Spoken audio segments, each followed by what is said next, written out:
Следующий пациент 43 лет с 22-летним стажем курения. Жалобы на периодически возникающий кашель. Предварительный диагноз лимфоаденопатия средостения неясного генеза. На компьютерной томографии обоих легких интерстициальная очаговая диссеминация неясного генеза. Как видим. Множество лимфатические узлы с их слиянию конгломерата. Верхнего средостения до 10 мм, предартальные до 11, паратрахеальные до 16 мм, бифуркационные 20, 40 и 57 мм, и прикорневые пневмональные лимфоузлы до 16 мм. Планируется выполнение бронховидоскопии, трансторакальной пункции лимфоузлов и срочным цитологическим исследованием, дальнейшей иммуноцитохимии и БК-исследованием. Внимательно смотрим и слушаем.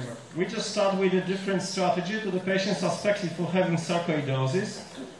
Сейчас мы начнем с другой стратегии. У пациента подозревается саркоидоз. И потом, and so I just decided to perform first EBUS. И сначала мы выполним эндосонографическое исследование первым. It's just quite a huge guy. Достаточно крупный пациент, крупный мужчина. Крупный мужчина, и так. Speed. So we are looking for the vocal cords. As I told you, sometimes it's not so easy to find, especially. Ищем голосовые складки. Достаточно часто их бывает сложно визуализировать с помощью эндоскопа. Look at this. You have the epiglot. Yeah. Короткая шея, да? Короткая шея, да. Надгортанник.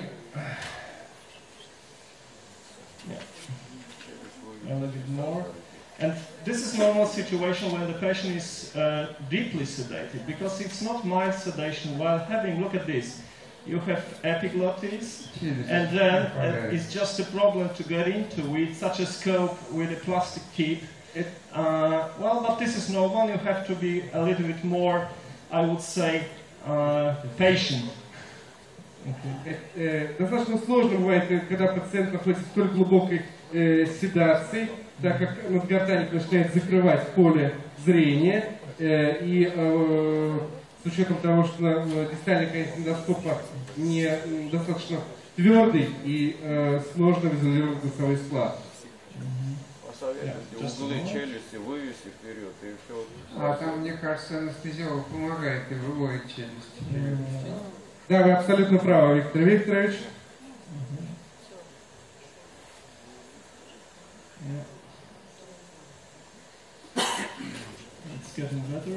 Вот сейчас проветриваю, сейчас лучше.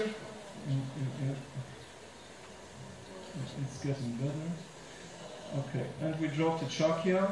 Все, мы провели аппарат трахею. Итак, седация нужна нам. Профессор просит углубление седации. Да, хорошо. Okay, so you can see that the patient's got a quite, I would say, small diameter of the trachea while he's deeply breathing. Очень хорошо можно отметить, что у пациента просвет трахеи достаточно узок, когда он глубоко дышит. Yeah. And now I will switch to ultrasound images, because as I told first we're looking for the nodules, and then we'll come back for the standard microscopy. So we start with right paratracheal, quite flat nodules, unsuspected for any lymphoproliferative disease. It's a benign nodule for our position. И сейчас мы начинаем справа паратрахеальных лимфатических узлов, но по внешнему виду они абсолютно не подозрительны ни в отношении никакого поражения. The next we are going to station 11R. И следующая 11R позиция группы лимфоузлов. In pulmonary artery we have, so we can switch of course to the Doppler scanning. Легочная артерия хорошо видимая в режиме Доплеровского сканирования. Мы не видим никаких узлов, идем ниже.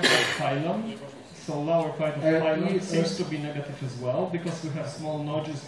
И нижняя часть корня легкого, также куда подозрительных образований не обнаружено, лимфоузлы размерами не более 5 мм. Then we have station 7, and 7 seems to be a little bit bigger, because as if you want to count the whole, и мы сейчас в позиции 7, и it's more than 2 centimeters, but I think the borders in between the nodules are here. So you can see this is some kind of conglomerate of nodules inside the big, which is all about 5 millimeters, and altogether it's about 2 centimeters, В данном right? случае мы визуализируем некий конгломерат, состоящий из небольших лимфоузлов, каждый из них размерами не более 5 мм. It seems to me, because we have some inside the nodule, you can see some kind of fibrosis. This what we have. This is fibrotic tissue inside the nodule and fibrotic capsules outside. И мы видим фиброзную ткань в лимфоузлах, и они окружены фиброзными капсулами. This is typical for sarcoidosis, but I would say end stage of stage 1. Right? И это, конечно, типично для саркоидоза, но все-таки мы исследуем признак энстадирования. And next we have station 11L from the left, and this is the same, small fibrotic В позиции 11L также маленькие фиброзные измененные лимфатические узлы. and pulmonary artery to the left, and few nodules behind. И впереди легочной артерии, и вокруг нее тоже маленькие лимфатические узлы. Even now you can see a lot of vessels, and the vascularization of the bronchial tree seems to be quite typical for sarcoidosis as well. И при обычной эндоскопической картинке мы видим большое количество капилляров, что также характерно для саркоидоза. И позиция 4L с левой стороны, 4L position, so left paratracheal, the same. Small nodules, and all together is a big conglomerate. It seems to be, look at this, small nodules, but if we count it on a CT scanning position, it's more than, let's say, centimeter. But В позиции 4L левый паратрахеальный узел также конгломерат, состоящий из маленьких, реально маленьких лимфоузлов. Да. So what shall we do now? I think we have to perform the biopsy from the bronchial tree first, even the small nodules, and then I go to, we perform cytology, and then I change the scope to the normal scope and show the bronchial tree again and make some biopsies of the bronchial mucosa and the bronchial and transbronchially the lung. И первым этапом мы сейчас Because I think we could have negative result in, well, of course, if I have negative result in cytology, well, that's what the question from Professor had, right? Сейчас мы будем выполнять функцию под контролем эндоскопического ультразвука, а следующим этапом мы выполним под контролем стандартного эндоскопического исследования биопсию слизистой оболочки бронхиального дерева. As because this is general disease, I mean, if we suspect sarcoidosis and we suspect this is generalized disease. Поскольку мы подозреваем саркоидоз это системное заболевание. There is no really matter whether you take the biopsy from the left or right side, so you can just take the biopsy from the biggest node you have. Все равно, откуда выполняем биопсию, с левой или с правой стороны, мы выявляем наиболее крупный лимфатический узел и пунктируем его. What I told you before, because I can feel, look at this, if I push forward the needle, I feel the tough tissue, the very tough fibrotic tissue. И когда я продвигаю иглу вперед, я ощущаю очень плотную фиброзную ткань.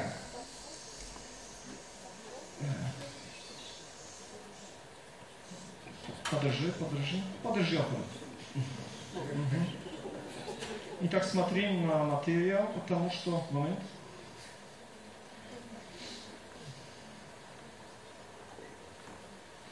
Так, шприц.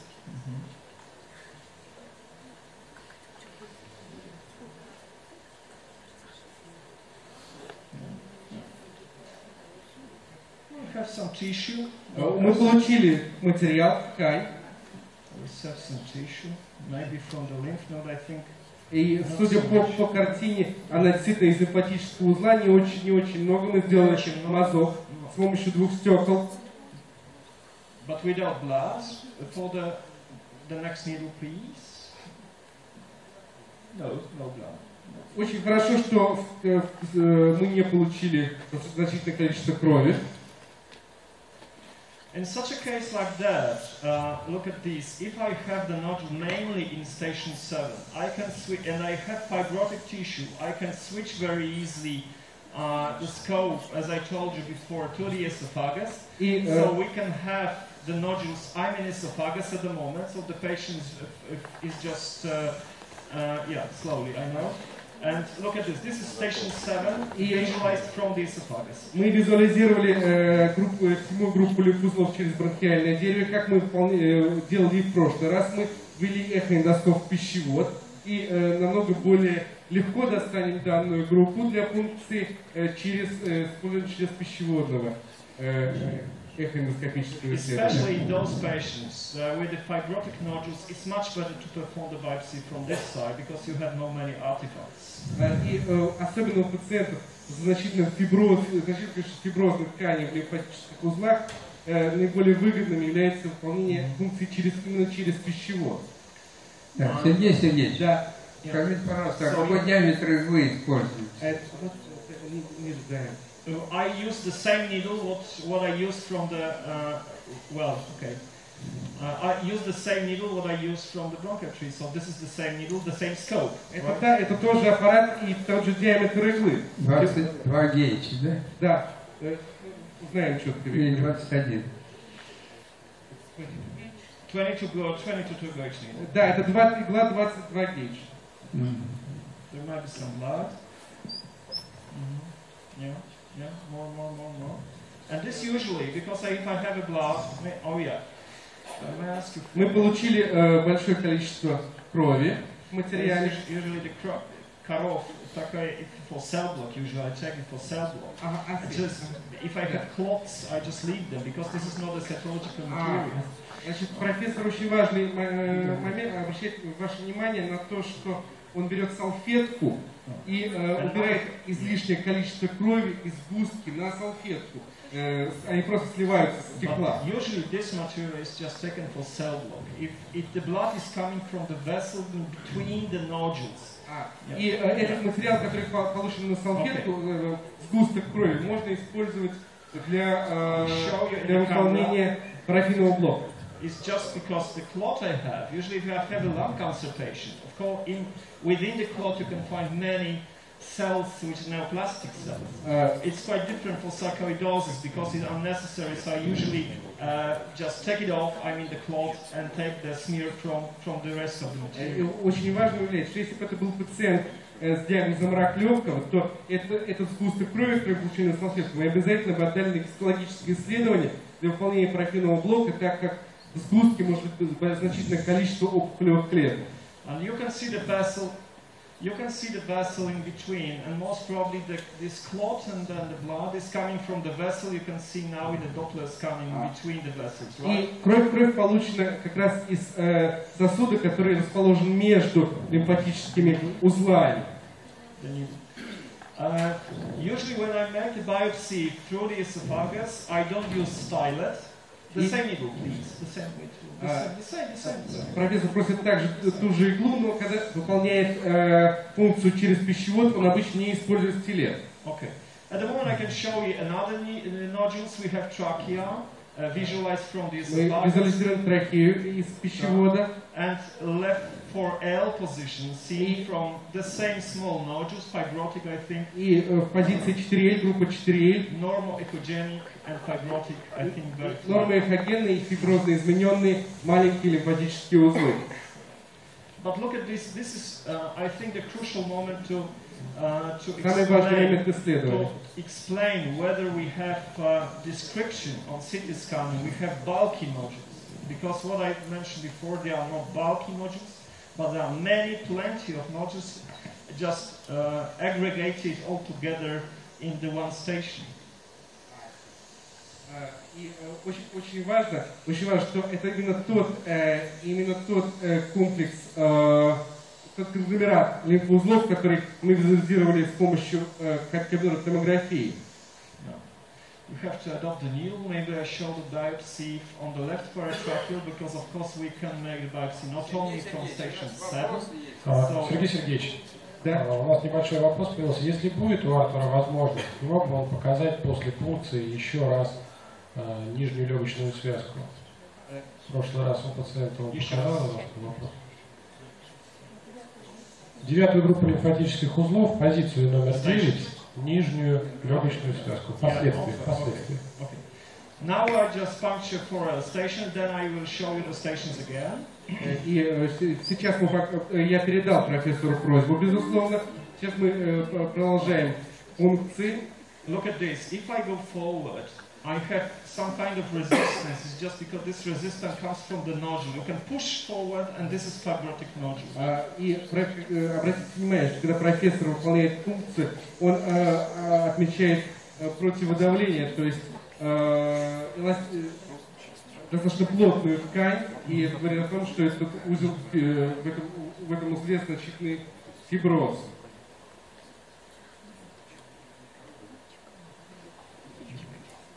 Сергей Сергеевич, Да? пока вопрос, если он может ответить. Когда он использует, профессор Szlubowski, ВГЛУ 19 гейдж, и вообще использует он ее при функции? Спасибо, я сейчас задам вопрос.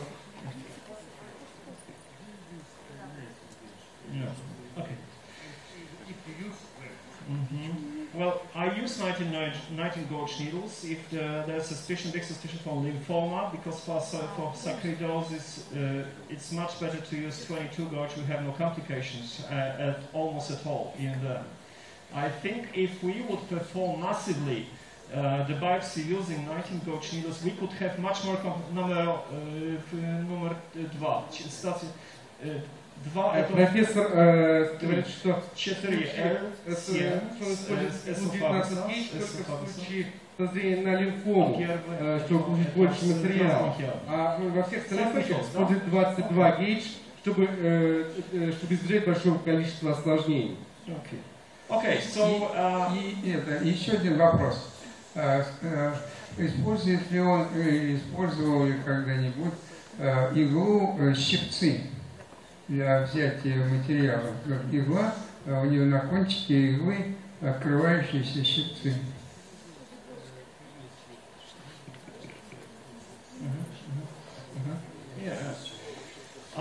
We do sometimes use, of course, forceps. Needle forceps. I can show at the moment this kind of needle. Maybe I will show first the stations. What was the first question? Okay, just from the esophagus again. So we are just coming down to the liver. Oh yeah, you've got the liver on the left side. So this is the liver. The печень может увидеть. И так vena cava inferior.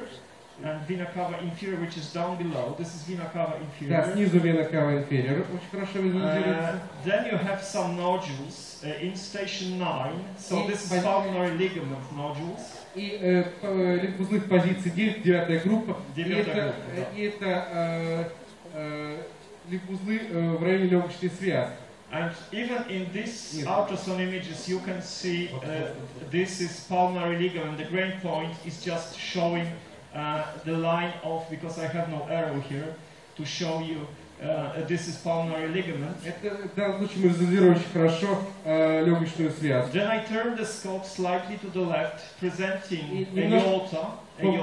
Поворачиваем эндоскоп влево и видим аорту. And we have some nodules. Look at this paraesophageal. This is station 8. И в позиции 8 визуализируем парасофагиальные лимфузлы маленькие. Then I turn slightly to the right, having left atrium, and above I have station 7. So this is what I puncture. Поворачиваем вправо, мы визуализируем 7-ю группу лимфатических узлов. Then I see a right pulmonary artery below. И правая легочная артерия внизу визуализируется. To the left you have got pulmonary vein. Слева легочная вена. Да. Then we have trachea, and in the air in the trachea, which is in front of the esophagus. И спереди от пищевода визуется трахея, воздушная. Then I turn slightly to the left, withdraw the scope, and having 4L position above aorta. И немножко выводя и насколько поворачивая влево мы визуируем четвертую L группу лимфоузлов. If I show you the aorta below, sometimes I'm just looking for station 5. This is the distance of the station 5. И если снизу визуируется аорта, то я могу показать вам пятую группу лимфатических узлов. But there's no. Но в данном случае мы не видим тут ни статья 6, которая может быть сюда, здесь, green point. Станция 6 в районе зеленого крестика. And above I have 2L position. So сверху группа 2L лимфатических узлов. And so it's easy access to position 2L и from the esophagus. Очень легко достичь и пунктировать лимфоузлы группы 2L именно из пищевода. Смотри еще раз на экогенити. Обратите внимание на эхогенность лимфоузлов. It's typical for fibrotic benign nodule. И это типично для фиброзно измененных, незлокачественных, непрожженных опухолей лимфатических узлов. And now we have just a question to our cytologist, because if she answers she's got the sarcoid tissue, we can finish our examination. We have answer. Есть ответ цитолога. Сейчас мы попросим because otherwise we have to continue, because if cytology in fibrotic nodules would be negative, then I think we can continue. But this is the question to cytologists what we have. Уважаемые коллеги, вот мы готовы доложить по четвертому случаю. Мы получили картину патологического саркоидоза. Мы видим типичные эпителиоидные клетки, многоядерные клетки. Нет некроза, что характерно было бы для туберкулеза, нет эпителиоза. Таким образом, и можем вам показать картинку. Вот, на экране. Okay. So the question is whether to continue or not. I would finish at the moment, because of course I can put the scope to and show the bronchial tree, but I think it would be enough, because if we have the result, we showed everything. But it's really up to you what to do next. И, безусловно, поскольку мы получили материал и подтвердили, что саркоидоз, на этом мы можем закончить. И Виктор Викторович, профессор спрашивает, необходимо ли выполнять, чтобы показать обычное бронхоскопическое исследование, или можно на этом закончить с точки зрения обучения? Ну, я думаю, что, наверное, это исчерпывающий результат, великолепный, доказывающий диагноз, уточняющий диагноз. Я думаю, что трансбронхиальную биопсию не надо сейчас все-таки какой-то определенной степени риска подвергать пациентке. Просто ради манипуляции. Елену Николаевну мы благодарим все аудитории за великолепную работу по срочному цитологическому исследованию. Ну и, конечно, Артур Szlubowski, мы ему аплодируем за высокое качество и мастерство исполнения работы. Значит, мы сегодня досрочно заканчиваем нашу конференцию, но я думаю, что мы все-таки должны выдержать небольшую паузу. Можно зайти, там есть же, уже нет, да? Да, можно и здесь пойти. Просто я имею в виду экспертов дождаться, потому что они сейчас буквально из операционной выйдут, переоденутся и придут к нам.